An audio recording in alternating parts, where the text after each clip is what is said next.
We have proof social media is designed for addiction. We'll talk about that. Trump ends the federal immigration surge in Minnesota, as well as McDonald's is offering free caviar. That's what I would like to talk about. This is the Foundation Current Events. Today is February 12th, 2026. Appreciate you checking it out. We are going to jump right into it. Let's do the dance. Make sure you check out Welcome to thefoundation.com. Tomorrow is the last day. We have today and tomorrow, the last day to take advantage of the Trustee training. 50% off the startup fee that we got going on here. Tomorrow's the last day.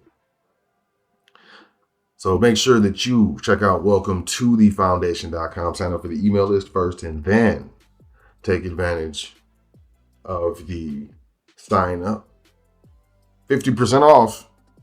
You have to email us, admin at welcome to thefoundation.com or support at welcome to thefoundation.com. And we will get you sorted. You have today, you have tomorrow, the rest of today and the all day tomorrow. Last day. We appreciate you. Thanks for checking it out. Let's check out silver. Ooh, consolidating, it looks like here in this area in the 70s. May go lower. I don't know. But dollar cost average, take $50, $100, $25, whatever you can do every single 2 weeks, every single month. Go to a local coin shop, coin dealer, or we buy gold place. Buy some silver. Whatever you can grab with your currency, with your finance that you have. Get real money. I suggest, because it's going down. It's going to continue to. We got, what is this? It's a headline. Oh, Trump ending deportation surge in Minnesota. U.S. President Donald Trump has agreed to end his unprecedented and hotly protested deportation surge in Minnesota. White House border czar Tom Homan said today, with many immigration enforcement agents set to return to their home states over the next week under Operation Metro Surge, Trump and a Republican had deployed about 3,000 armed immigration agents by late January to deport migrants in Minnesota over the objections and condemnation of Governor Tim Walz, a Democrat, and scores of residents who filled the streets of Minneapolis in protest. On different days in January, immigration agents fatally, two U.S. citizens in the state who had come out to protest or observe the agents, and Trump's feud with Minnesota boiled over into one of the most fraught political crises he has faced in his presidency. Quote, I have proposed and President Trump has concurred that this surge operation conclude, end quote. Hammond told reporters at a news conference, who went on to say, quote, Operation Metro Surge is ending. Now, there's reports that, and I've seen them, there's reports that those people had been trained and, they were chasing around the agents, being provocative. I would just say, there's people of certain cultures that are taught not to do that, but nevertheless, a life lost is a life lost, is tragic and it's unnecessary. There's two sides to it. My end of it is,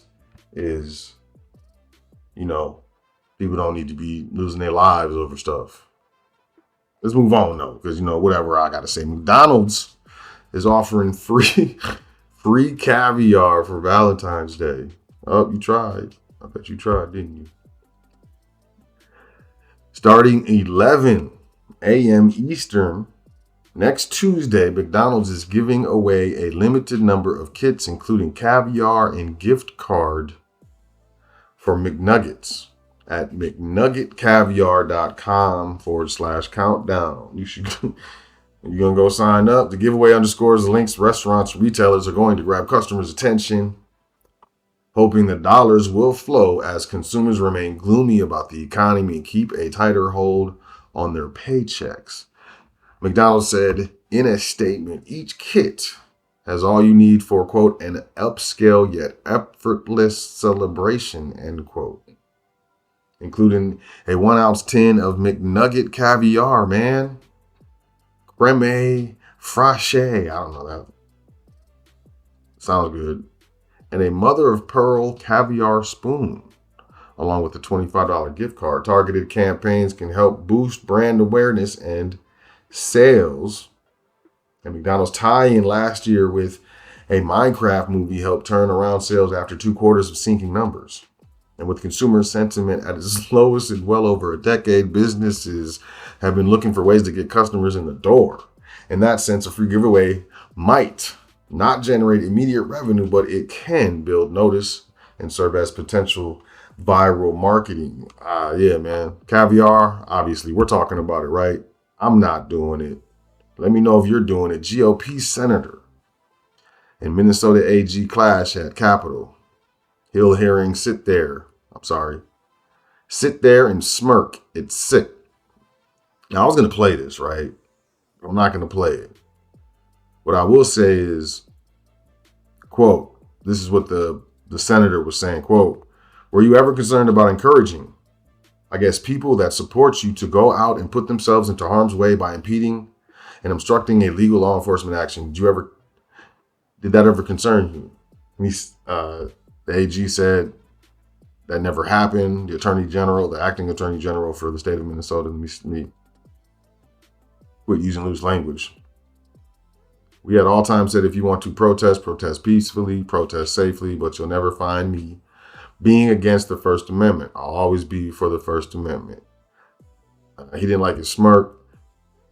It's political. It's political, but it's happening. We got Philadelphia. Philadelphia men repeatedly traveled to Minneapolis to carry out a $3.5 million housing fraud scheme.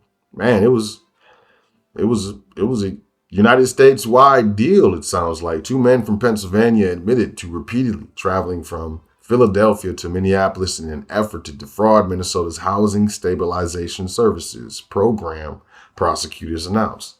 The men allegedly defrauded approximately $3.5 million from the program and used artificial intelligence to create false records. 2 men identified as Anthony Waddell Jefferson and Lester Brown allegedly set up businesses in Minnesota and enrolled as HSS providers, Housing Stabilization Services providers. The men were allegedly supposed to provide housing consulting, transitioning, and sustaining services to qualifying individuals.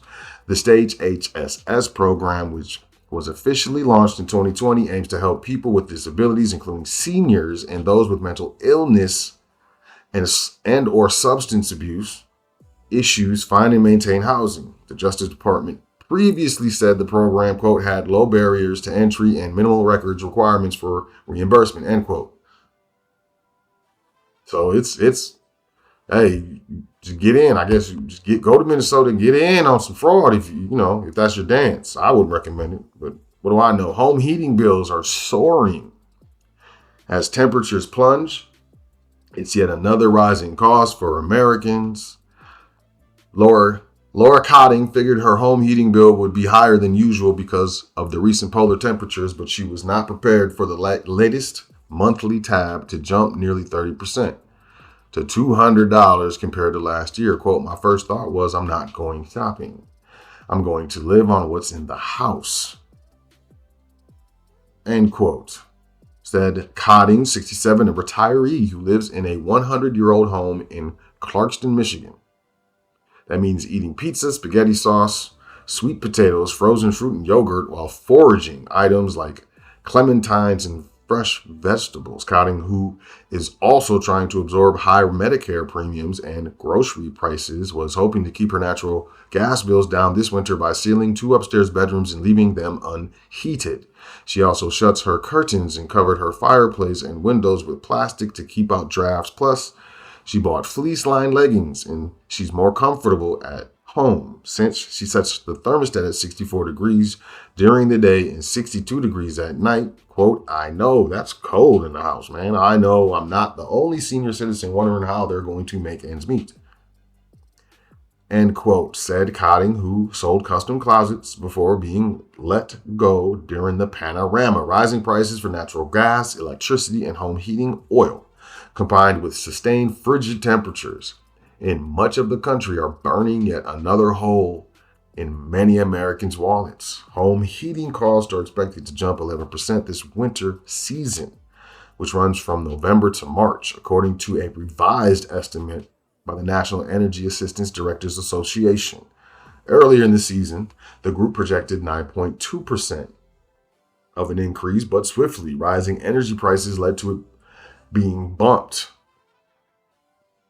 up in the forecast. The vast majority of Americans heat their homes with electricity and natural gas, and their costs are forecast to soar by 14% to $12,042 and by 9.5% to $712 respectively, according to the association. Heating oil customers will see a 4.6% increase to $1,587. Man. While the cost for propane users will edge up 1.1% to $1,339. It's now part of the affordability discussion. This is Mark Wolf, the association's executive director. Wow.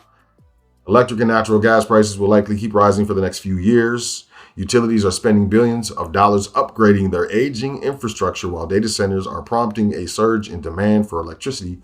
Meanwhile, the growth in natural gas exports is driving up that fuel's prices. The higher heating bills will likely leave more Americans behind on their utility bills. Already 1 in 6 families are in arrears, Wolf said, noting the association's preliminary review shows that household utility debt climbed to roughly $25 billion at the end of last year, up from $23 billion prior. Household utility debt.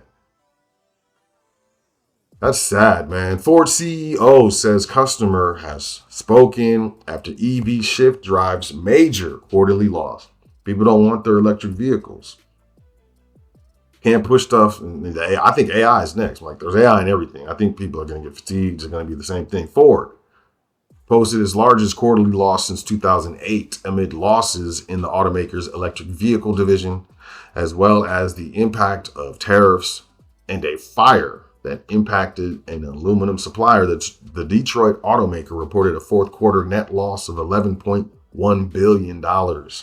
After previously disclosing large write-downs to its EV programs, which the company is realigning in response to lower than expected consumer demand and changing federal subsidies. Quote, I think the customer has spoken. That's the punchline, end quote. This is Ford CEO Jim Farley. The company lost $4.8 billion on EVs last year and projects 2026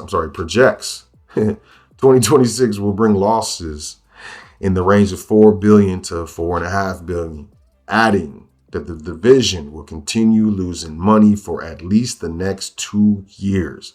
Ford CFO Sherry House said during the earnings call that the automaker is targeting break even for its EV unit in 2029. Ford also announced a larger than previously reported financial hit from tariff costs, as the company lost an additional $900 million after the Trump administration said in December that a tariff relief program would only be retroactive to November rather than back to May as originally anticipated. But Ford's one of them too big to fail businesses, but that's what's going on. It's not just families, it's not just individuals, companies, households. Heineken to cut up to 6,000 jobs globally, lowers profit growth forecast amid industry struggles. I think we spoke on this a week or so ago. Heineken said, so they're talking again. It plans to, this was yesterday, to cut 6,000 jobs globally and expects slower profit growth through 2026 as the beer industry grapples with weak demand. The reductions represent nearly 7% of the Dutch company's approximately 87,000 employees worldwide. The beer giant said the cuts are part of a broader strategy aimed at strengthening its operations while continuing to invest in growth. You need to strengthen and operate more efficiently. You got to cut the easiest, well, one of the most simpler expenses of the business, and that's labor. El Paso, FAA lifts El Paso flight restriction after U.S. disables Mexican cartel's drones that breached U.S. airspace. You heard about this? It was hush hush. Okay, they're saying it was Mexican drones. The Federal Aviation Administration lifted a flight restriction that had grounded, and wasn't there a restriction for like a week, but then it was reversed in 3 hours or 8 hours. All flights to and from El Paso International Airport in Tejas, after previously warning that the U.S. government may use deadly force against any aircraft in violation. A Trump administration official told Fox News that the initial lockdown came in response to Mexican cartel drones that breached U.S. airspace. The FAA had announced Wednesday morning that all flights to and from El Paso were being grounded, including commercial, cargo, and general aviation. The restriction was initially set to be effective from February 10th at 11:30 p.m. Mountain Standard Time to February 20th. Yeah, that's it. To 11:30 p.m. Mountain Standard Time. Quote, Mexican cartel drones breach U.S. airspace. The Department of War took action to disable the drones. The FAA and Department of War have determined there is no threat to commercial travel, end quote. The FAA had cited special security reasons for the earlier disclosure, but did not elaborate. Right? Okay. Stanford psychiatrist testifies in California trial that social media platforms are designed to be addictive. Dr. Anna Lemke, an expert witness in a case brought by a California woman against Meta, the parent company of Facebook and Instagram, testified that the design features of its social media apps are addictive, likening them to a drug, especially when affecting youth. The landmark case continued in a California courtroom on Tuesday with witness testimony. Dr. Anna Lemke, psychiatrist at Stanford University professor, told the court after reviewing thousands of pages of internal documents and reviewing social media companies' own research, she determined that the design features of social media are addictive. The mother of four, who is the highest ranking person overseeing addiction initiatives at the university, defined addiction as, quote, the continued compulsive use of a substance or a behavior despite harm to self or others, end quote. Lemke argued that Meta deploys potent features such as Instagram's infinite scroll and tailored for you algorithms to stimulate dopamine release that drugifies human connection. This is not.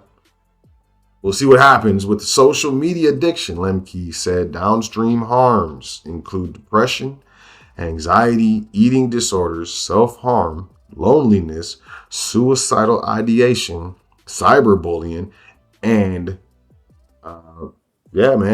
exploitation of children, who she added are especially prone to rage attacks, screaming, threats of self-harm, and insomnia. After reviewing Meta documents, Lemke argued that the tech giant is aware of social media addiction and has used the term problematic internet use internally as a synonym, indicating that the company is working hard not to call it addiction or acknowledge the gravity of the issue.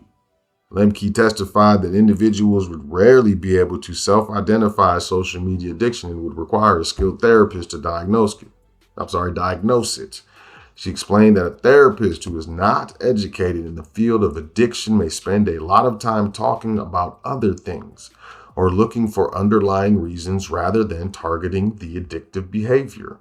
Having diagnosed people with social media addiction, Lemke said identifiers are typically frequency of use, loss of control, cravings and withdrawal, consequences, and risk factors. While Adolescents are particularly vulnerable due to brain development, Lemke said. Anyone can develop an addiction with enough exposure. She added social media can function neurologically, like other addictive substances, especially in youth. Quote, a child growing up in a family not feeling supported or verbally abused, it would be natural to turn to a self-soothing mechanism, end quote. And here we go. AI researchers are sounding the alarm on their way out the door. Oh, you tried, didn't you? Blah, blah. The world is in peril, warned the former head of Anthropic Safeguards research team as he headed for the exit. A researcher for OpenAI, similarly, on the way out, said that the technology has, quote, a potential for manipulating users in ways we don't have the tools to understand, let alone prevent, end quote. They're part of a wave of artificial intelligence researchers and executives who aren't just leaving their employers, they're loudly ringing the alarm bell on the way out, calling attention to what they see as bright red flags. While Silicon Valley is known for high turnover, the latest churn comes as market leaders like OpenAI and Anthropic race toward IPOs that could turbocharge their growth while also inviting intense scrutiny of their operations. In just the past few days, a number of high-profile AI staffers have decided to call it quits, with some explicitly warning that the companies they work for are moving too fast and downplaying the technology's shortcomings. Zoe Hitzig, a researcher with OpenAI for the past 2 years, broadcast her resignation Wednesday in a New York Times essay, citing deep reservations about AI's emerging advertising strategy. Hitzig, who warned about ChatGPT's potential for manipulating users, said that the chatbot's archive of user data built on medical fears, their relationship problems, their beliefs about God, and the afterlife, end quote, presents an ethical dilemma precisely because people believed they were chatting with a program that had no ulterior motives. Hitzig's critique, comes as the tech news site Platform reports that OpenAI disbanded its mission alignment team created in 2024 to promote the company's goal of ensuring that all of humanity benefits from the pursuit of artificial and general intelligence, a hypothetical AI capable of human-level thought. OpenAI didn't immediately respond to a request for comment. Also this week, Mrinak Sharma, the head of Anthropic Safeguards research team, posted a cryptic letter Tuesday announcing his decision to leave the company and warning that the world is in peril. Sharma's letter made only vague references to Anthropic, the company behind the Claude chatbot.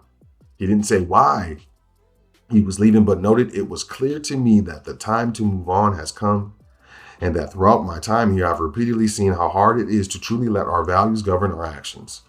Anthropic told CNN in a statement that it was grateful for Sharma's work advancing AI safety research.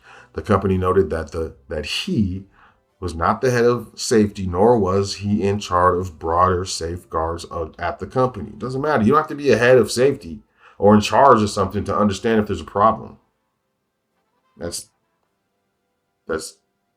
minimizing language, likely done by PR. Meanwhile, at XAI, 2 co-founders quit in the span of 24 hours this week, announcing their departures on X. That leaves just half of XAI's founders remaining at the firm, which is merging with Elon Musk's SpaceX to create the world's most valuable private company. It's going to have artificial AI, satellites, man, and internet. Ooh. At least 5 other XAI staff have announced their departures on social media over the past week. It wasn't immediately clear why the latest XAI co-founders left, and XAI didn't respond to a request for comment. In social media post Wednesday, Musk said XAI was reorganized to speed up growth, which unfortunately required parting ways with some people. While it's not unusual for high-level talent to bounce around in an emerging industry like AI, the scale of departures over such a short period at XAI stands out. The startup has faced a global backlash over its Grok chatbot, which has allowed to generate non-consensual images of women and their children for weeks before the team stepped in to stop it. Grok has also been prone to generating comments that are not tasteful in responses to users' prompts. Other recent departures underscore the tension between some researchers worried about safety and top executive eager to generate revenue. On Tuesday, the Wall Street Journal reported that OpenAI fired one of its top safety executives after she voiced opposition to the rollout of an adult mode that allows content that's for adults on ChatGPT. OpenAI fired the safety executive, Ryan Biermeister, on the grounds that she discriminated against a male employee, and an accusation Biermeister told the Journal was absolutely false. OpenAI told the Journal that her firing was unrelated to, quote, any issue she raised while working at the company, end quote. High-level defections have been part of the AI story since ChatGPT came out on the market in 2022, not long after Geoffrey Hinton, known as the godfather of AI, left his role at Google and began evangelizing about what he sees as existential risks AI poses, including massive economic upheaval in a world where many will, quote, not be able to know what is true anymore. Doomsday predictions abound, including among AI executives who have a financial incentive to hype up the power of their own products. One of those predictions went viral this week with HyperWrite CEO Matt Schumer posting a nearly 5,000-word screed about how the latest AI models have already made some tech jobs obsolete. Quote, we're telling you what already occurred in our own jobs, he wrote, and warning you that you're next. That's crazy. What do y'all think? You think this AI race is a potential threat to the way of life as we know it, to the economy as we know it, to jobs as we know them? I'm very interested to know what you think. I mean, it's something I think about all the time. But with that being said, I appreciate your time. Y'all take care of yourself. Enjoy yourself. Make sure you say 10 things that you're thankful for before you go to sleep tonight and every night. It's very important. And I will catch y'all on the next current event, y'all. Peace.